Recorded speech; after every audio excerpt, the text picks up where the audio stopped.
Good morning students. आज हम सिंधु सभ्यता के एक बड़े ही इंटरेस्टिंग चैप्टर पढ़ने जा रहे हैं। यह चैप्टर है सिंधु घाटी सभ्यता के धार्मिक विश्वास, religious beliefs of Indus Valley civilization. Sindhu सभ्यता के धार्मिक विश्वास में हम पाते हैं कि वे मातृदेवी के पूजक थे, पशुपति के पूजक थे, पशुओं के पूजक थे, वनस्पतियों के पूजा करते थे और प्रकृति के भी पूजक थे। फिर उन जो लास्ट रिचुअल यानी कि जो अंतिम संस्कार है उनके बारे में थोड़ा पढ़ेंगे। तो आइए सबसे पहले प्रारंभ करते हैं मातृदेवी यानी कि मदर गॉडेस। सिंधु घाटी सभ्यता में अनगिनत संख्या में नारी मूर्तियां प्राप्त हुई हैं। टेराकोटा की बनी ये मूर्तियां असंख्य की संख्या में पाई गई हैं। विद्वानों का मानना है, पुरातत्वविदों का मानना है कि सिंधु घाटी सभ्यता में मातृदेवी की पूजा होती थी। ये दो रूपों में होती थी, माता के रूप में भी और मातृभूमि के रूप में भी। क्रीट, सुमेरिया, मेसोपोटामिया, इन तमाम क्षेत्रों में मातृदेवी की मूर्तियों के मानने से पाया जाता है कि वहां नारी के रूप में माता की पूजा की जाती थी। मोहनजोदड़ो से प्राप्त एक मुहर पर एक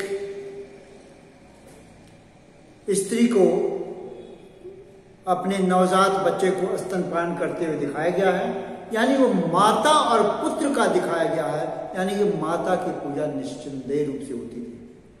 असंख्य संख्या में नारी मूर्तियां प्राप्त हुई हैं। फिर अगर पाते हैं कि धरती को ही माता कहते हैं। एक व्यक्ति एक नारी के पेट से उत्पन्न हो रहे फसल को सिकल से या दराती से काट रहा है, यानी कि वो मातृदेवी मातृभूमि को रिप्रेजेंट कर रही हैं। तो इस प्रकार के अनगिनत संख्या में नारियों की मिलना, माता और पुत्र का मिलना और ऐसे नारी का जिसके शरीर से अन्न के अनाज के दाने मिलना, इस चीज को दिखाता है कि अनगिनत संख्या में नारी मूर्तियों की पूजा की जाती रहेंगी। दूसरा पॉइंट हम आते हैं, जो महत्वपूर्ण पॉइंट है, तो पशु की पूजा। मोहनजोदड़ो से एक हमें मुहर मिली है जो आप देख सकते हैं, बहुत छोटा है। यहां पर एक व्यक्ति बीच में बैठा है तिपाए पर। इसके एक और इस तरफ गैंडा और भैंसा है। थोड़ा नजदीक से आप देखिए, एक और गैंडा और भैंसा है, दूसरी ओर हाथी और बाघ की आकृति बनी हुई है। जिस तिपाये पर बैठा है उसके नीचे हिरण बना हुआ है। अगर हम इस तरह देखते हैं, अगर इस व्यक्ति को देखते हैं,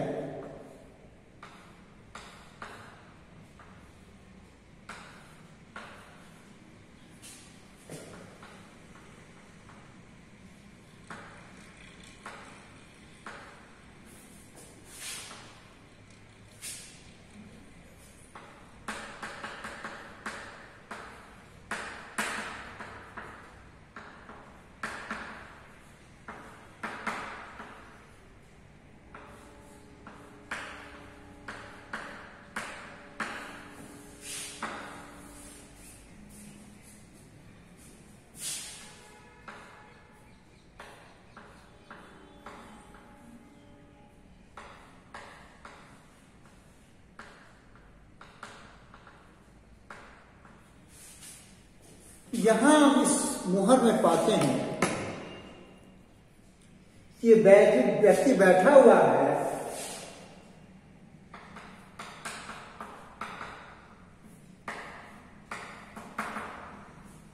ऋषि की तरह व्यक्ति है, इसकी ओर गैंडा और भैंसा है, दूसरी ओर हाथी और बाघ है, जो इस चित्र में दिखाया गया, इस मुहर पे दिखाया गया।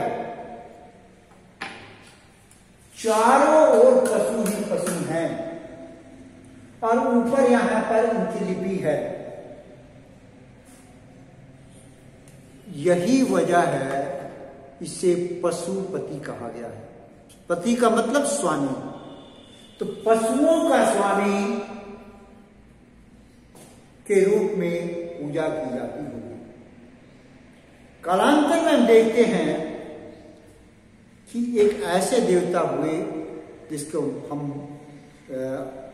काल्पनिक रूप से मानते हैं कि शिव एक ऐसे देवता हैं जिनके शरीर में व्याघ्र चर्म है।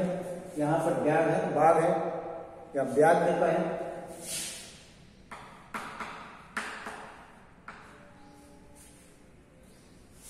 उनके गले में सांप लटका हुआ आता है। उनका जो प्रिय पशु है वह नंदी है, बैल। उनके बेटे के मस्तक में हाथी का सिर जुड़ा हुआ है, गणेश के। एक दूसरे पुत्र कार्तिकेय हैं से जुड़े हुए संबंधित हैं। तो इस तरह से पशुओं के जुड़ने से इसे पशुपति कहा गया और कालांतर में शिव को भी पशुओं का स्वामी माना गया। और यही वजह है कि सर जॉन मार्शल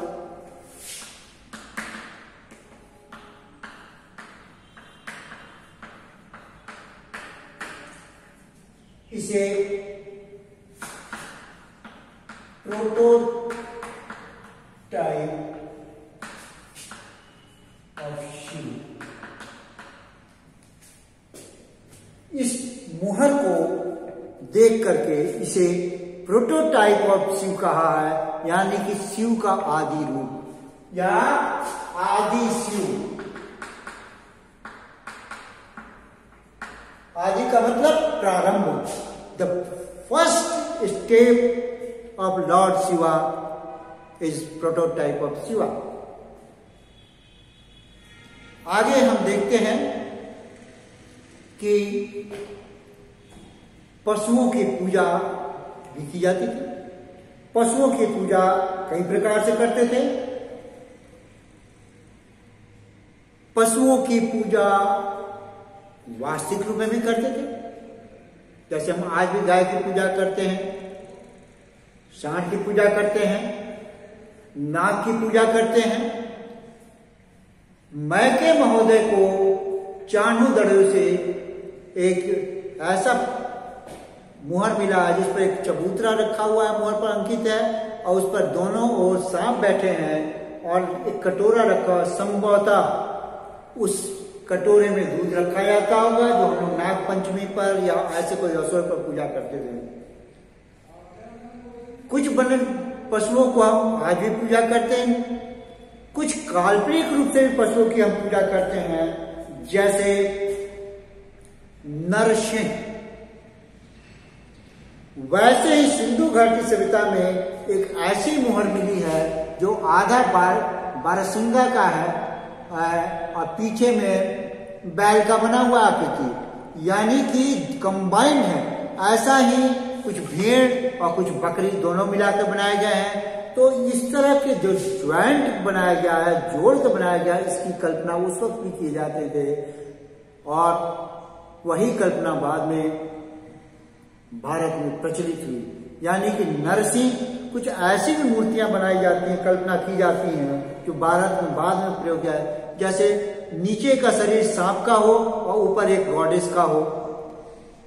इसी तरह की कल्पना, आधा शरीर मछली का और आधा एक नारी का, इस तरह की कल्पना बाद में भी की गई। लेकिन प्रारंभ इसका सिंधु घाटी सभ्यता में है, जो इस मुहर से परिलक्षित होती है। आप देख सकते हैं इस मुहर के माध्यम से। इसी तरह पशुओं की कोई देवी रही होगी। जैसे आज की तारीख में हम दुर्गा को शक्ति का वाहन न मान करके शक्ति को प्रतिबिंबित करने वाली देवी मानते हैं, तो उसी तरह की शायद उस जमाने में भी कोई शक्ति की देवी रही होंगी, जो पशुओं की देवी रही होंगी। उसके बारे में हम देखते हैं। एक नारी है जिसका अंकन आप देख सकते हैं।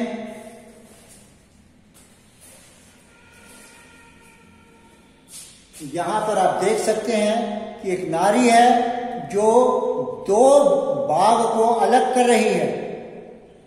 पशुओं में सबसे ज्यादा जो फेमस हुए थे वो मशहूर थे चार्जिंग बुल हैं।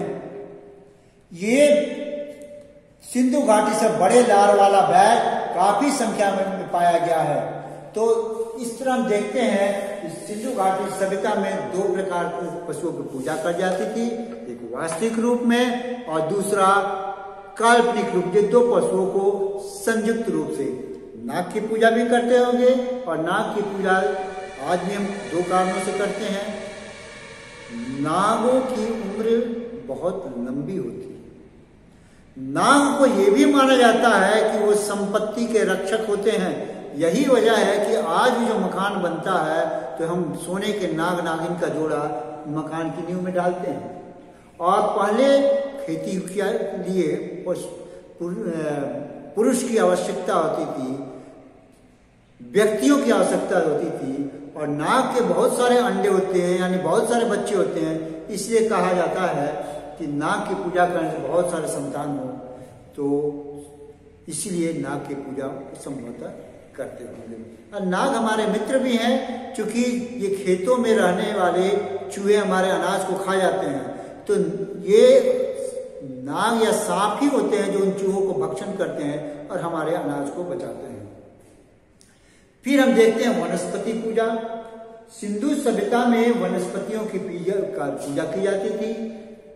कई वनस्पतियों का अंकन है, वृक्षों का अंकन है।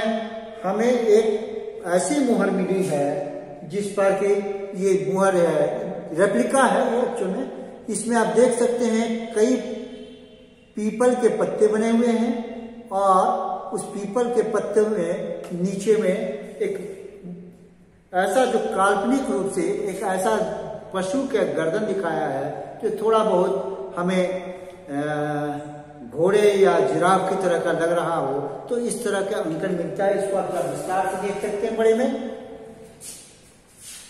ये पीपल के पत्ते आपको नजर आ रहे हैं, इस तरह से ये पत्ते हैं। एक पशु का अंकन है यहाँ पर, और ये लिपियां हैं सिंधु घाटी सभ्यता की। दुर्भाग्यवश ये लिपि पढ़ी नहीं गई, नहीं तो हमें अच्छी तरह से पूरी तरह से इनके बारे में हमें जानकारी मिल जाती है। एक वृक्ष पर एक नारी को डाल पर बैठे हुए दिखाया गया है।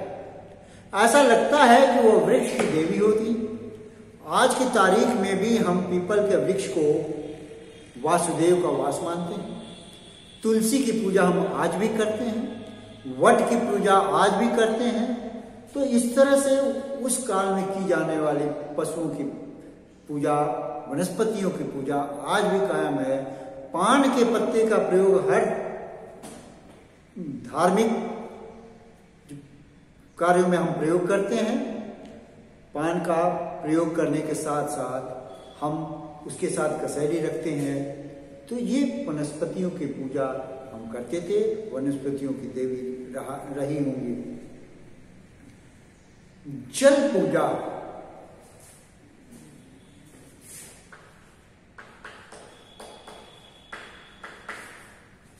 हमने देखा है सिंधु घाटी सभ्यता में कि ग्रेट बाथ मोहनजोदड़ो से पाया गया है।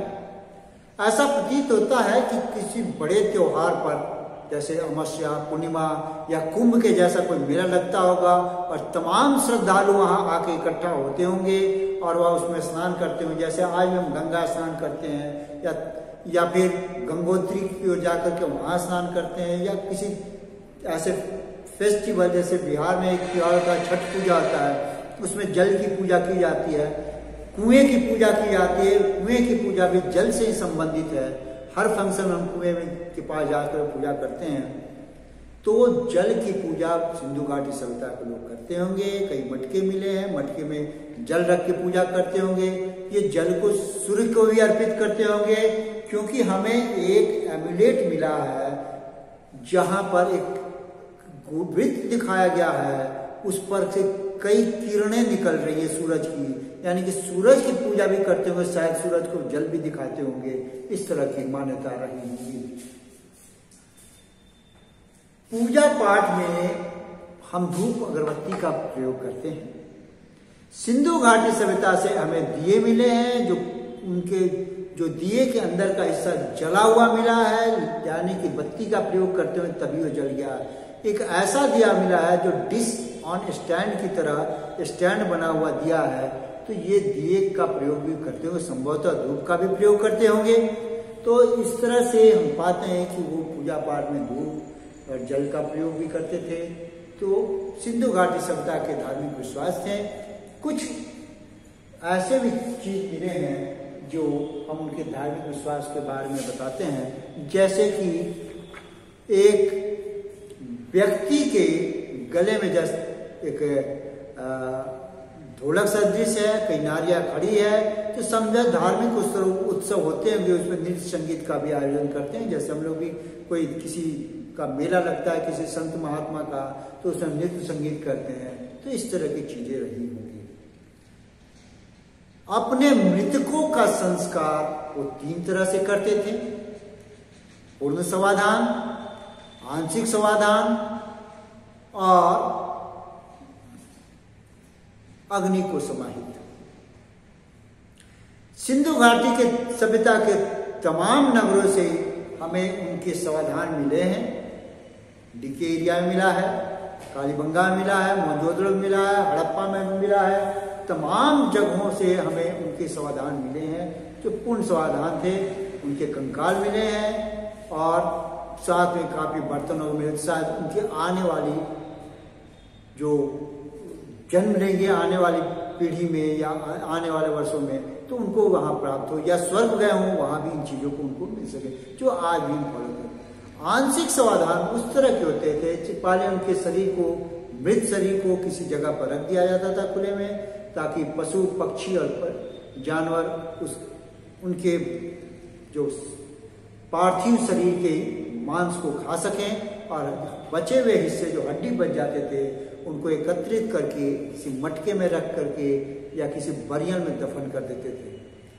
उनके अग्नि में समाहित होने के भी हमें प्रमाण मिला है। हड़प्पा में एमएस वत्स, माधव स्वरूप वत्स का मानना है कि वे नदी के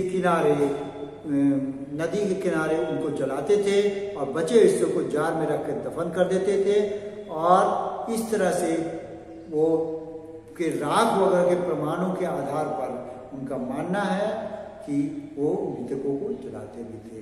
तो इस प्रकार हम देखते हैं कि सिंधु सभ्यता में 3 प्रकार के समाधान हुए हैं। अंतिम संस्कार करते थे, और एक बार पुनः रिवाइज करते हैं, वो मातृ देवी की पूजा करते थे, पशुपति यानी आदि शिव की पूजा करते, पशुओं की पूजा करते थे, वनस्पतियों की पूजा करते थे, जल के माध्यम से पूजा करते थे, धूप बत्ती दिखाते थे। गंडे तावीज पाए गए जो धार्मिक विश्वास हैं, जो गंडे और तावीज हम पाते हैं, कई एमुलेट जिसे हम एमुलेट करते हैं, वो भी हमें काफी संख्या में सिंधु घाटी सभ्यता में मिले हैं। और इस तरह सिंधु घाटी सभ्यता के विश्वास को हमने आज किया, और पाते हैं कि आने वाली पीढ़ी में, जो आज तक की पीढ़ी में, उनको हम लोग प्रयोग करते हैं। जैसे मातृ देवी की जो पूजा हुई उसमें लक्ष्मी, सरस्वती,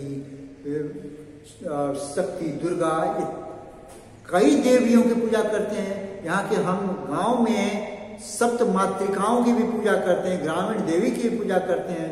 तो ये प्रारंभ कहीं न कहीं हम पाते हैं कि इसका ओरिजिन जो है सिंधु घाटी सभ्यता से ही रहा होगा। तो इस तरह आज का चैप्टर समाप्त होता है। नेक्स्ट चैप्टर में हम लोग सिंधु घाटी सभ्यता के आर्थिक स्थिति के बारे में, व्यवसाय के बारे में जानकारी हासिल करेंगे। धन्यवाद।